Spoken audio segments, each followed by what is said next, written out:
શકતા નથી। અમે ગરીબ માણસ છે, અમે ક્યાં જઈએ, અમે શું કરીએ? અમારું કોઈ ધ્યાન નથી દેતું। 20 વર્ષનો દીકરો છે, મારી ઘેરથી ફોન કરીને લઈ ગયા ને કેમ કોઈ ધ્યાન નથી દેતું।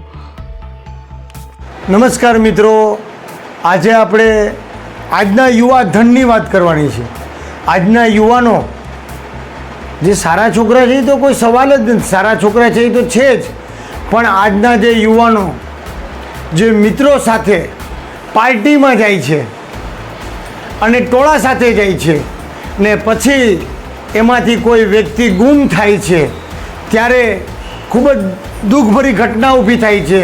તો મિત્રો, આવો જ બનાવ આપણા ગીર સોમનાથ જિલ્લા કોડીનાર તાલુકો અને એમનું ગામ ગીરદેવડીમાં દિવ્યેશ નામનો યુવાન જેવો એમના મિત્રો સાથે દીવ ફરવા જવાની વાત હોય અને દિવ્યેશ જમતો હતો અને દિવ્યેશને ફોન આવ્યો પિતાંબરનો ને પિતાંબરે કીધું કે ચાલ આપણે જવાનું છે દીવ। તો આ કે હું જમું? તો કે નહીં, તારે આમ ને તેમ ને એમ દોસ્તારું બોલતા હોય ને, એટલે એને લોઠાએ પણ એ લઈને વહી ગયો। અરે દોસ્તારું તો બધાય ગયા દીવ, ફરી પણ લીધું, પણ દિવ્યેશ પાછો ન આવ્યો। એટલે એના માતા પિતા સાંજ પડી રાત પડી એટલે પિતાંબરને મળ્યા એના મિત્રને કે ભાઈ મારો દિવ્યેશ ક્યાં, તું તો આવી ગયો કેમ? તો કે તમારા દિવ્યેશની અમને ખબર નથી, એ તો ક્યાંક હશે। એટલે આવી રીતે આવો જવાબ મળતા મા બાપ જાણીને રડી પડ્યા કે કાળી રાત થઈ ગઈ ને મારો દિવ્યેશનો કોઈ પત્તો નથી। બધામાં ભાઈ દોસ્તારું કુટુંબ કબીલા બધીમાં શોધખોળ કરી ફોન કર્યા પણ છતાં પણ દિવ્યેશ મળ્યો નહીં। આજે આ વાતને આજથી 2.5 મહિના થઈ ગયા હોય છતાં દિવ્યેશનો કોઈ પત્તો નથી। શું દિવ્યેશ કોઈ વાત જાણતો હશે? શું કોઈ સ્ત્રી પાત્ર હશે? કંઈક પણ હશે કે દિવ્યેશનો કોઈ પત્તો નથી। હા, તેમની ફરિયાદ થઈ છે, તપાસ ચાલુ છે, પણ એ તપાસમાં પણ પોલીસને પણ દિવ્યેશ આજ સુધી દિવ્યેશનો પત્તો નથી લાગ્યો।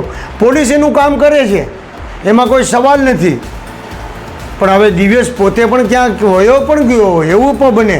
કારણ કે આપણા બાજુના ગામમાં એક એવું બનાવ બન્યો હતો કે એ ગુમ થઈ ગયો, પછી એના દાખલા વગાડ્યા બાદ તેઓના એ ભોના પનમાં આવી ગયો કે હા હું જ ભીખો બોલું છું ને મારે આ જગ્યાએ બેઠું જ નહીં, તો એને બેઠાડી દીધા ને પછી ભીખો આવ્યો, ભીખો કે હું તો જીવું જ ને બધા ગામના માણસો કે હું વાત કરે તારી તો ખાંભી છે ને હજી હાલમાં છે। એટલે આવું પણ ક્યારેક બને ને ભગવાનની દયાથી હું તો હાથ જોડું કે દિવ્યેશ જીવતો હોવો જોઈએ। બાકી મિત્રો, પાછો હું કહું છું કે દોસ્તારો સાથે જાતા પહેલાં વિચાર કરજો કે આપણે ક્યાં જઈ રહ્યા છીએ। આપણે જ્યારે રાતના મોડા આવતા હશે ને ત્યારે આપણા મા બાપ આપણી વાટ જોતા હશે કે મારો દીકરો ક્યારે આવશે, મારો દીકરો ક્યારે આવશે। તો મિત્રો, મા બાપનું તમે આટલું વચન યાદ રાખજો કે રાત્રે કે ક્યાંય પણ દોસ્તારો સાથે સંગત બુરી ચીજ છે। તમે ભણો ગણો, બિઝનેસમાં આગળ વધો, બસ એટલું જ મારું વાત કરવાની છે। ને તમે મારી બાજુમાં તમે જે તસવીર જોઈ રહ્યા છે એ દિવ્યેશની છે, એ છેલ્લો ફોટો છે, એ જ્યારે દીવ ફરવા ગયા ત્યારે એ છેલ્લો ફોટો છે અને આજ દિવ્યેશ નથી આવ્યો એનું સમસ્ત સમાજને દુઃખ છે। અને આવતા સોમવારે 11 કલાકે પાણી જાપે ભેગા થઈ અને આવેદન પત્ર પાઠવવાનું હોય મિત્રો, તો બધા ખૂબ જ બોડી સંખ્યામાં પધારજો પ્લીઝ। હા મિત્રો, તમને ગીરદેવડી બતાડો, ગીરદેવડી અને જે શેરીમાં એ રમીને મોટો થયો છે એ શેરી પણ તમને હું બતાવું અને મિત્રો એના મા બાપ સાથે તમને મુલાકાત પણ કરાવું। અને માને તમે જોશો ને તો એને આંખમાં આંસુ સુકાઈ ગયા છે। તો ચાલો એના મા બાપને મળીએ।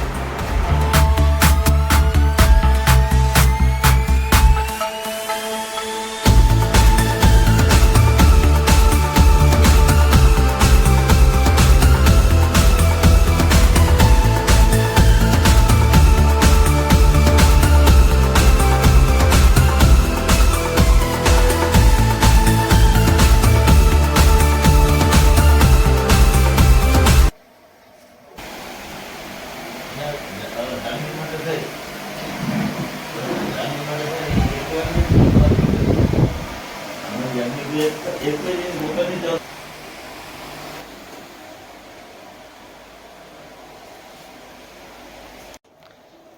મિત્રો, અત્રે કોડીનાર કે આવાજ યુટ્યુબ ચેનલ કોડીનાર તાલુકાનો એટલે કે ગીર સોમનાથ અને ગીર સોમનાથ જિલ્લો હોય અને એમનો તાલુકો કોડીનાર અને એમનું ગામ ગીરદેવડી.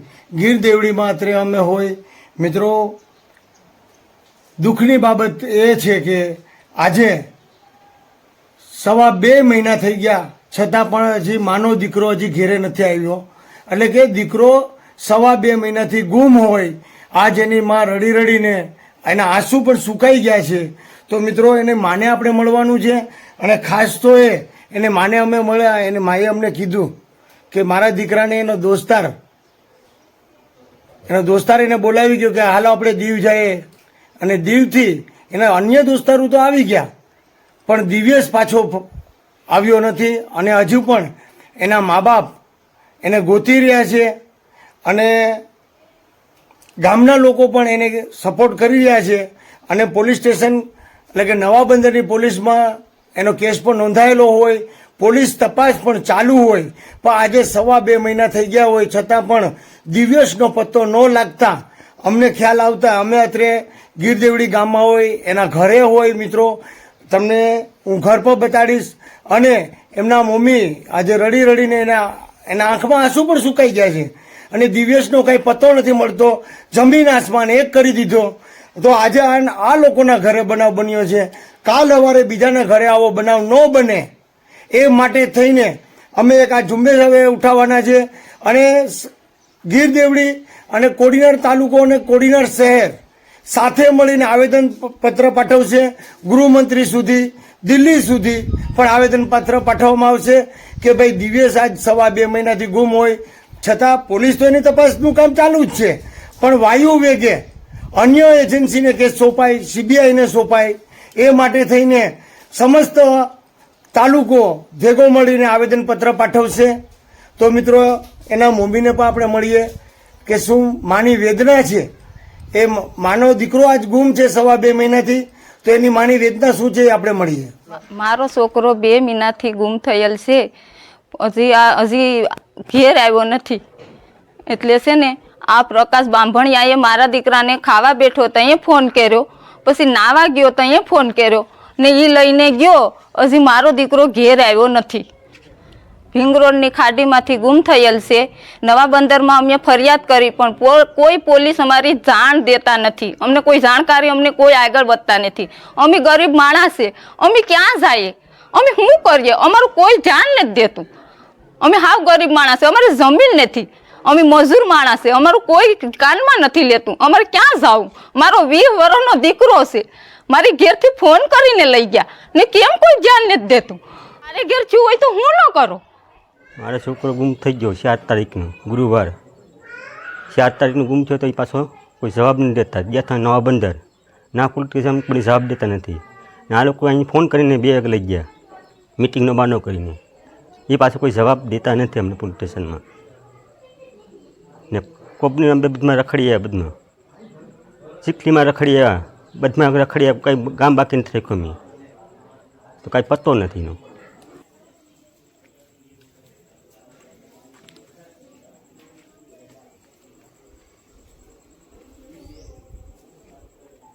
જુઓ મિત્રો, દિવ્યેશના મમ્મીને મળ્યા.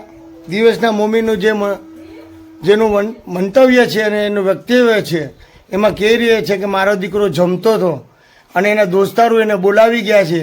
એ તમામ દોસ્તારો તો ઘરે આવી ગયા પણ મારો દીકરો દિવ્યેશ હજી આવ્યો નથી. તો મિત્રો આવી પાર્ટીઓમાં, દોસ્તારોની પાર્ટીઓમાં આવા અનેક બનાવ બને છે. આ બનાવ પણ આવો જ બન્યો છે. હવે ખરેખર દિવ્યેશ શું કોઈ બીજા ગામ હશે? દિવ્યેશ પાસે કોઈ બનાવ બની ગયો હશે? દિવ્યેશ કોઈ ભેદ જાણતો હશે? અથવા દિવ્યેશનું શું થયું હશે? સાથે વાત કરતા એમ કહેવામાં આવ્યું છે કે ગીરદેવડી ગામના સમસ્ત સમાજના લોકો, ભાઈઓ બહેનો ખૂબ જ બોડી સંખ્યામાં કોડીનાર મામલેદાર આવેદનપત્ર પાઠવવાના હોય. મિત્રો આવતા સોમવારે 23 તારીખે ખૂબ જ બોડી સંખ્યામાં સમસ્ત કોડીનાર તાલુકાના લોકોએ, ભાઈ બહેનોએ ખૂબ જ બોડી સંખ્યામાં જે પાણી ઝાપે જે શિવાજીનું સ્ટેચ્યુ હોય ત્યાં બધાય પધારે. ત્યાંથી આપણે રેલી રૂપે આવેદનપત્ર પાઠવવાનું હોય તો આ આવેદનપત્ર આપણે દિલ્હી સુધી ગૃહમંત્રી સુધી પહોંચાડવાનું હોય. તો મિત્રો આજે તો આ દિવ્યેશ ગુમ છે, કાલ સવારે બીજો પણ ગુમ થાય તો આવું ન બનાવ બને એના માટે થઈને આપણે સમસ્ત લોકોને જાગૃત રહેવું પડશે મિત્રો. તો મિત્રો આવા અવનવા વિડીયો જોવા માટે કોડીનાર કે આવાજ યુટ્યુબ ચેનલ જે કે મેર